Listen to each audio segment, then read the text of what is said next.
penyiapan botol susu pada bayi ya, bayi mulai dari newborn ya. Pertama kita sterilkan dulu botol-botolnya ya, harus diperintili seperti ini ya, enggak boleh gandeng. Ini juga ini harus ini ya, pada saat nyuci ini dilepas ya. Ini sengaja saya ginikan karena saya nanti agak susah masangnya pakai tangan kalau setelah steril. Nah setelah itu japitnya ini juga ikut disterilkan ya, japitnya ini. Jadi pada saat mendidih ini juga dicelupkan seperti ini ya, supaya kita bisa, ini kan area bukan steril ya, bisa seperti ini. Nah kita gunakan, tetap kita memakainya japit. Ini tidak saya keringkan ya, karena ini langsung dari barusan saya barusan saya sterilkan. Cara sterilnya pakai steril tradisional ya, yaitu digodok. Kalau misalnya mau budget lebih bisa pakai UV atau bisa pakai uap. Tapi saya lebih senang pakai yang tradisional ya, cepet cek gitu ya. Soalnya kan bayi itu kan sering ya, lebih sering minumnya dan kadang hausnya itu tidak terduga. Tapi saya tetap memberikan interval waktu. Setelah botolnya siap, kita siapkan airnya dulu, air untuk melarutkan susunya tadi. Suhu yang bagus untuk melarutkan susu adalah 70 derajat Celcius ya, atau ada beberapa pustaka menyatakan 45 derajat sampai 70 derajat Celcius. Akan tetapi kita harus melihat di dusbuk susunya ya. Kalau punya saya ini 70 derajat Celcius, kita sesuaikan saja dengan susunya, karena produsen atau pabrik itu dalam meluncurkan susunya itu pasti dengan namanya eksperimen dulu ya, dengan suhu sekian, nanti susunya baiknya sekian. Tapi kalau susu saya adalah 70 derajat Celcius. Bagaimana untuk kita bisa melihat air tersebut dengan suhu 70 derajat Celcius ya, susah ya, karena harusnya pakai termometer ya kalau mau perfeksionis ya. Tapi sebagai ibu rumah tangga kan kita tidak mungkin ya pakai termometer ya. Jadi caranya adalah mendidihkan air yang mendidih, kita didihkan ya selama pas mendidih ya, pas berkutuk-berkutuk itu tetap kita nyalakan, tetap kita didihkan sampai baru apinya dimatikan ya. Airnya kan ditutup ya, posisi api mati, tunggu 10-15 derajat Celcius ya. Itulah perkiraan 70 derajat Celcius ya. Itu kalau misalnya ibu-ibu istilahnya bahasa Jawa kober gitu ya, atau punya banyak waktu untuk melakukan itu. Kalau enggak ya, airnya mendidih langsung kita taruh di termos dan bisa kita campur dengan air dingin ya. Kalau punya saya tadi mendidih, dididihkan, saya masukkan ke termos ya barusan ya. Terus nanti untuk mencapai 70 derajat Celcius saya campurkan dengan air dingin ya. Kalau ini ada dua cara memang ya, pokoknya ya ibu bisa mengira-ngira 70 derajat Celcius itu yang seperti tadi ya, yang ditutup selama 10-15 menit, itulah 70 derajat Celcius. Pertama saya akan menuangkan airnya dulu, ini karena airnya mendidih ya. Air mendidih itu 100 derajat Celcius, jadi bisa kita campur dengan air dingin.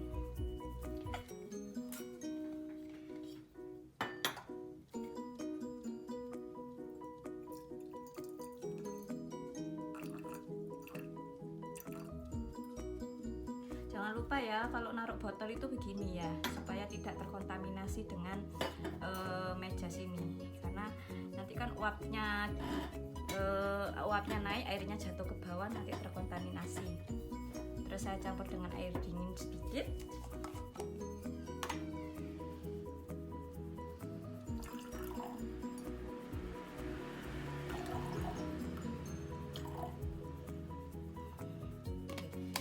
Kebutuhan air pada bayi berbeda-beda ya, tergantung usianya. Kalau anak saya ini usianya adalah 4 bulan, membutuhkan air 150 ml ya. Setiap 30 ml itu membutuhkan 1 sendok takar susu.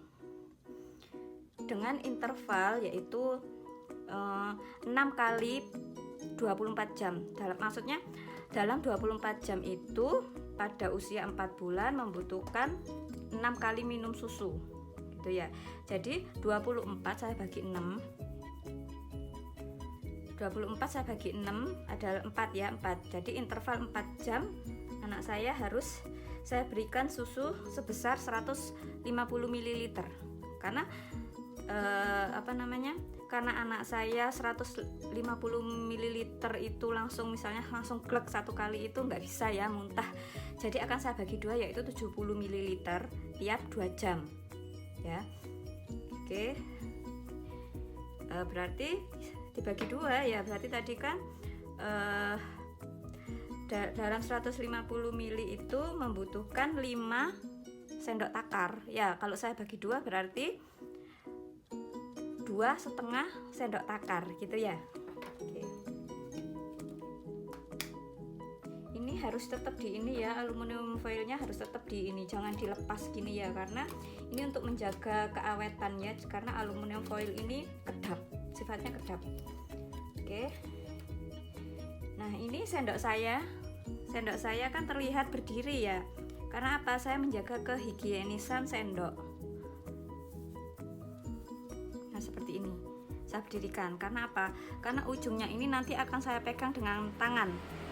Ya, meskipun tangan saya sudah cuci tadi pakai sabun. Biasanya kan ibu-ibu kalau cepet-cepetan gitu ya, bayinya nangis kan langsung betul-betul gitu ya. Kadang nggak sempat cuci tangan juga. Jadi untuk menjaga kita tegakkan gini ya. Ya bisa tegak.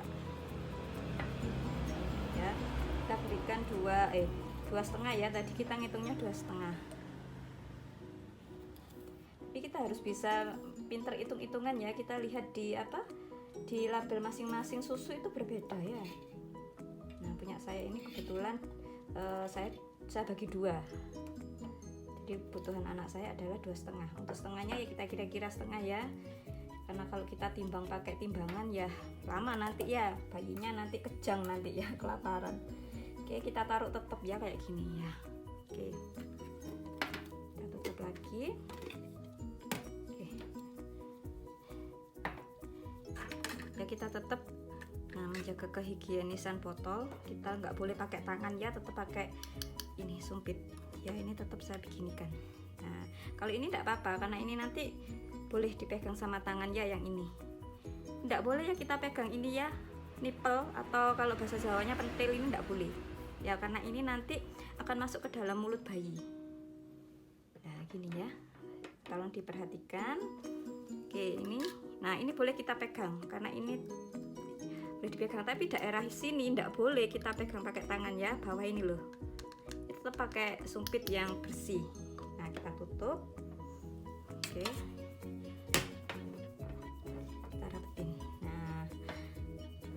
kita goyang-goyangkan sedikit begini supaya busanya tidak terjebak di dalam susu. Busa itu udara ya, karena udara yang terjebak dalam susu bisa masuk ke dalam perut bayi ya, bisa kembung ya, karena pencernaan bayi itu belum sempurna. Jadi udara-udara yang masuk ke dalam perutnya itu bisa bikin sakit. Kalau kita kalau yang bikin yang parah itu kolik, kayak kolik gitu ya, atau kembung lah ya. Nah, anak yang kadang rewel malam hari karena kolik itu bisa terjadi karena udara yang terjebak. Atau pakai sendok kecil ya, diaduk gitu ya. Sendoknya juga harus disterilkan kalau mau pakai sendok ya. Tidak boleh yang sendok makan yang kita makan bareng-bareng itu dipakai untuk ngaduk, itu tidak boleh meskipun kecil ya. Oke, setelah itu susu siap dikonsumsi ya. Susu ini tergantung brand masing-masing, merek masing-masing, tapi secara umum susu itu setelah disiapkan gini ya, mungkin anaknya masih tidur atau anaknya masih rewel atau apa, itu susu ini bisa bertahan pada suhu ruangan itu selama hanya 1 jam ya, tidak boleh terlalu lama. Karena apa? Karena ada protein, ada air di dalamnya, ada karbohidrat di susu ini ya. Itu adalah media bakteri ya, media bakteri yang cepat sekali, apalagi ada airnya, ada proteinnya, sehingga pabrik atau brand yang memproduksi susu itu sudah melakukan eksperimen bahwa hanya 1 jam bertahan pada suhu ruangan. Bagaimana kalau untuk di kulkas, nanti masing-masing harus melihat, membaca belakangnya. Kadang-kadang susu itu ada belakangnya seperti ini ya, tolong dibaca ya. Tapi secara umum seperti itu ya, 1 jam. Sisanya harus dibuang, tidak boleh diberikan pada bayi karena sudah mengandung bakteri-bakteri ya. Oke, poin-poinnya apa saja sih dalam membuat susu ini? Poin-poinnya adalah sterilisasi alat ya. Kalau saya tradisional pakai godok, terserah mau pakai, ada yang pakai uap atau ada yang pakai UV. Memang yang paling bagus adalah pakai UV ya. Tapi pakai tradisional juga nggak apa-apa. Yang kedua adalah suhu air susunya. Suhu air susunya yaitu kebanyakan pada umumnya adalah 70 derajat Celcius ya. Terus apalagi kehigienisan sendok tadi ya, harus berdiri ya, dan cara mengocok susunya tadi. Yang terakhir adalah ketahanan susu tersebut. Maksudnya ketahanan itu berapa lama sih susu ini masih bisa digunakan untuk bayi ya, 1 jam ya tadi. Oh iya, tadi kan pada saat penyiapan susu, untuk melarutkan susu pakai air dengan suhu 70 derajat Celcius ya. Itu kenapa sih ya gitu ya. Biasanya kalau kita melakukan sesuatu pasti alasannya apa ya, karena di dalam susu tersebut mengandung protein ya. Sebenarnya yang amat sangat dibutuhkan di susu itu ya proteinnya itu sendiri, karena protein dengan suhu misalnya sampai air mendidih gitu ya 100 derajat Celcius, maka protein itu akan mengalami yang namanya denaturasi.